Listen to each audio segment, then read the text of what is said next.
দক্ষিণ দিকজোড়া একজনকে লেপারি ইনজুরি করেছে। চা বাগান থেকে কাজ করে বাড়ি ফেরার পথে চিতাবাঘের হামলায় গুরুতর জখম হলো এক ব্যক্তি।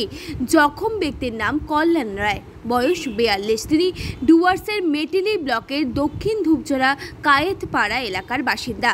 জানা গিয়েছে, প্রতিদিনের মতোই শুক্রবার বিকেলে চা বাগান থেকে কাজ করে বাড়ি ফিরছিল ওই ব্যক্তি। চা বাগানের রাস্তা ধরে ফেরার পথে চা বাগান থেকে একটি চিতাবাঘ তার উপর ঝাঁপিয়ে পড়ে, তাকে গুরুতর জখম করে আবার চা বাগানে চলে যায়।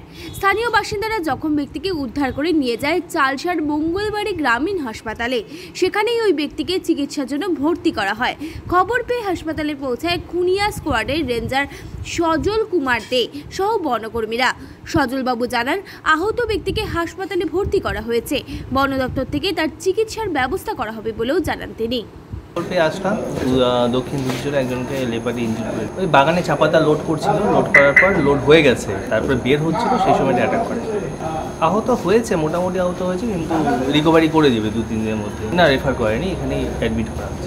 দাদা, আমার ভাই তো সকাল থেকে আজকে ওই আমাদের নিজের ছোট বাগান তো 1-1.5 বিঘা মাটির ওই বাগানে পাতি তুলছে।